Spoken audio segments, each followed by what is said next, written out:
Do you ever look at other people's photos and feel a mixture of inspiration, deficiency, and maybe even a twinge of jealousy?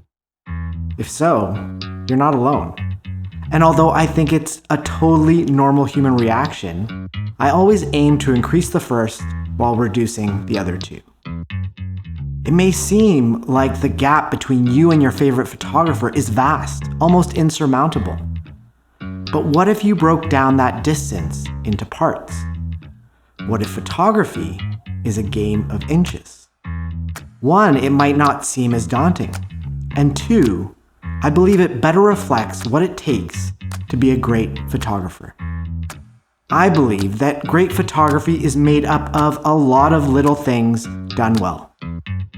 I can't remember exactly when I first said this, but my wife and amazing food photographer Rachel Kornick from Two Love Studio always says that it's her favorite quote of mine. So what little things are missing from your work?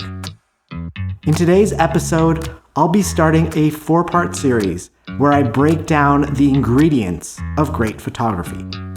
And hopefully, you'll uncover something that you can focus on in order to improve your photos. Make sure to subscribe if you don't want to miss an episode. Hey, it's Matt, and welcome to the Photo Pro Venture Vlogcast. Let's get into it.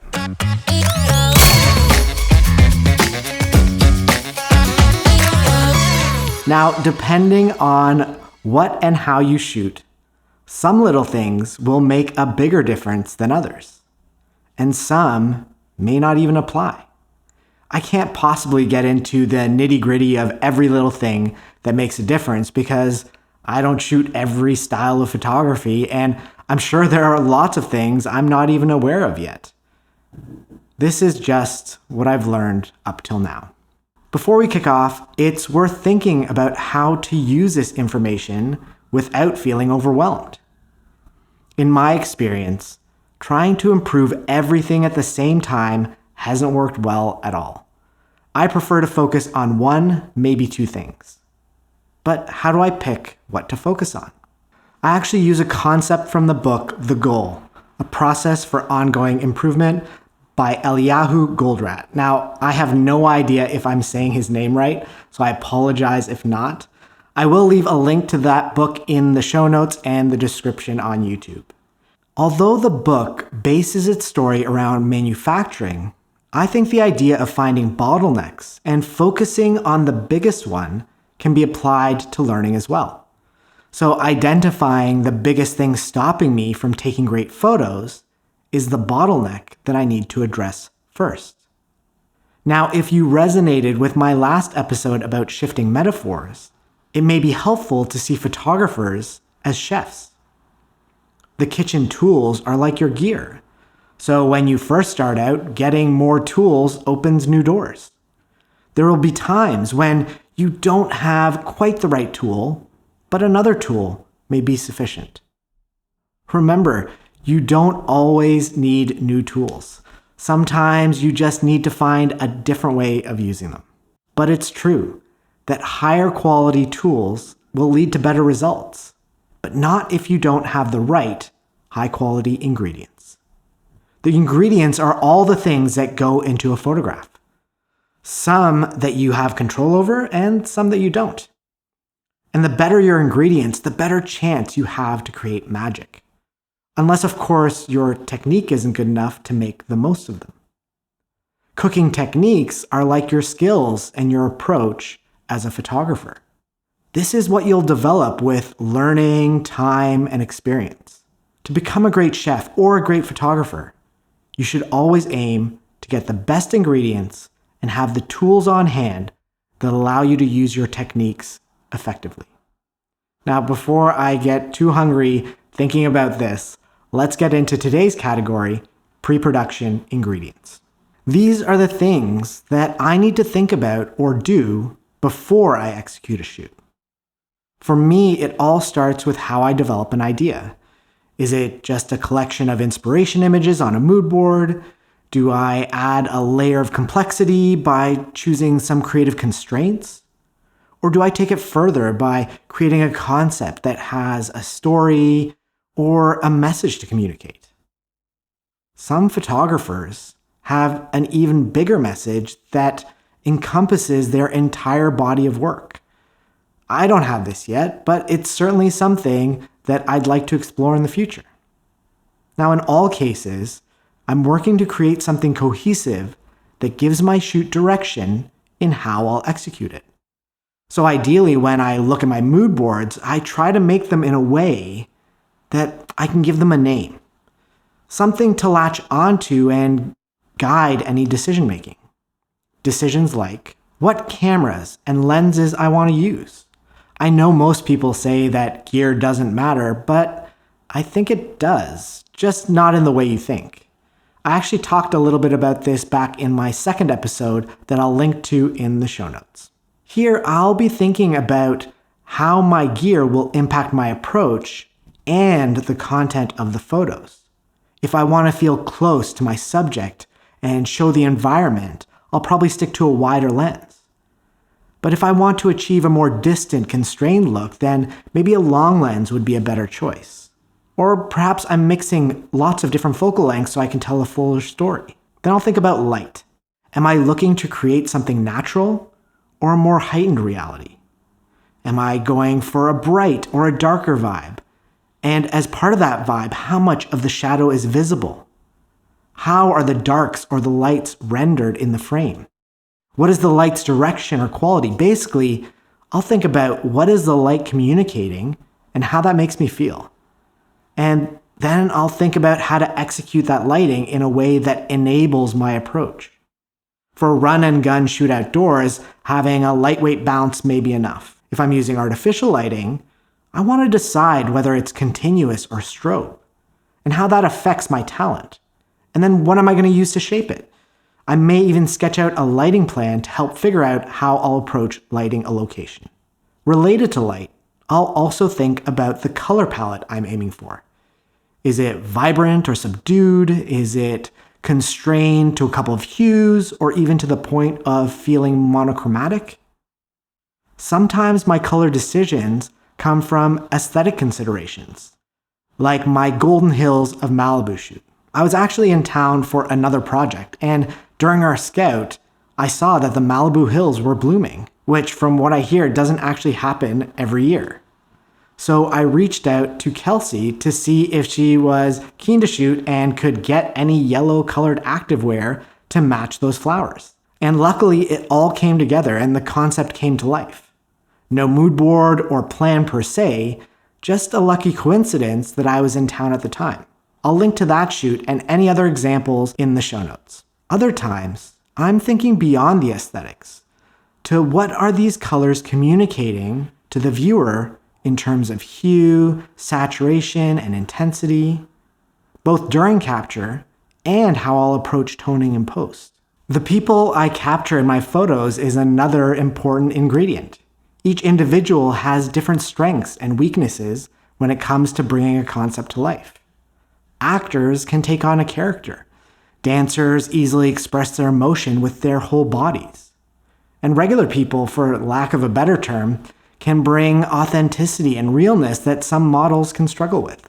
Lifestyle models tend to have really warm and inviting smiles, whereas fashion models don't always have that. Instead, fashion models can use their expression in subtle ways to evoke feeling. Most regular people can't make a neutral expression look interesting, but fashion models really can. Beyond their emotional expression, their physicality and movement is another important consideration. Does the concept require contorted fashion poses? Or am I looking for movement that feels more natural and real? And then there's the question of their look. Now, this is a more delicate and subjective decision. It's the reason why actors can get typecast, because their look allows a viewer to create a visual shortcut of the character. But there's a negative flip side of that, which is that it reinforces stereotypes and barriers for certain groups. So I am actively trying to break those molds when I can. It's still a work in progress, and maybe it's something for you to consider in your own work as well. Dressing that person to fit the character and the vibe of the concept is another consideration. It may be as simple as having a few different pieces to style together, or a complex outfit all the way up to costume design. Knowing how they'll be dressed will impact the type of makeup they wear, if any, and what hairstyle will bring that character to life. These things can range from natural and realistic to crazy choices that bend into the surreal. I've been lucky enough to work with many talented hair and makeup artists and stylists on set. And finding people who add to my work is important. That doesn't mean you have to have these talented people on every set. I still do some shoots without them, like when I met up with Caroline in Stockholm for a test shoot. But either way, it's good to think about these things beforehand. Related to styling, I'll also be thinking about what props and accessories will add something to my concept. Not only will I think about what I can add, but I'll also look at my location and see what I need to remove to refine the space. Set decorators and prop stylists are experts in this and can add a lot of value to a set. The next thing to consider is, where does this concept live? And how does the location add to the story? The quality of a location in terms of space, textures, feel, and feasibility is often on my mind. Sometimes the location is more important than the stuff in it, and sometimes it's the other way around. I always try to let the concept guide my decision making. Remember, if any of this is making you feel overwhelmed, just focus on one or two key improvements to add something new to your photographic kitchen. Now, if I have a really clear vision for my shoot, I may even sketch out scenes like a storyboard. A couple of years ago, I took a fairly general open country editorial mood board I had put together that combined a restricted color palette of dry grass on blue skies, and I split it into two different personal projects. In the first, I wanted the mood to be grateful, peaceful, harmonious, and odd. I chose to use a clear glass sphere to represent the universe being held in the hands of the model, and came up with a few scenarios and questions I thought that could help her emote those feelings that I was looking for. The second story was Love and Loss, and it was originally named Time of Change. I had a bunch of words written down to describe the mood I was going for. Things like nostalgic, melancholic, brooding, moody, reflective, touched, mournful. Probably a few too many words, to be honest. And in terms of props, I thought that dried roses could be used as a metaphor that represented how ephemeral life and love can be. For both stories, I'll share the storyboard sketches and written notes if you want to have a closer look. You can find them in the show notes at photoproventure.com/vlogcast. Now, please excuse my horrendous sketching skills and terribly messy handwriting. There's a reason I became a photographer and not an artist that relies on fine motor skills. Over time, I've found that there are pros and cons to how specific I get. If I get super specific and attached to an idea, I may not let it go if it's just not working. It may also stop others from contributing and creating a collaborative shoot. But it does keep me on track and helps me create photos that match my vision. If I go into a shoot with no ideas at all, I feel a bit like I'm lacking direction. And it does open the door to collaboration, which can lead to both amazing results or a set of images that lack cohesion. So I've found that I like to play in the gray area in between. Plan as best I can while keeping the door open to serendipity. But I'll get a little bit more into that in part 3 of the series. Once I have the mood board or concept, I can dive into the planning and logistics of the shoot, like figuring out who I need on set, how close I get to finding the people, places, objects, and gear that fulfills the concept will help determine how good those final photos are. And sourcing these things is based on time, effort, and money. This is why producers are so important to larger budget projects. They do so much of the heavy lifting in sourcing, while I can prepare for the shoot in other ways.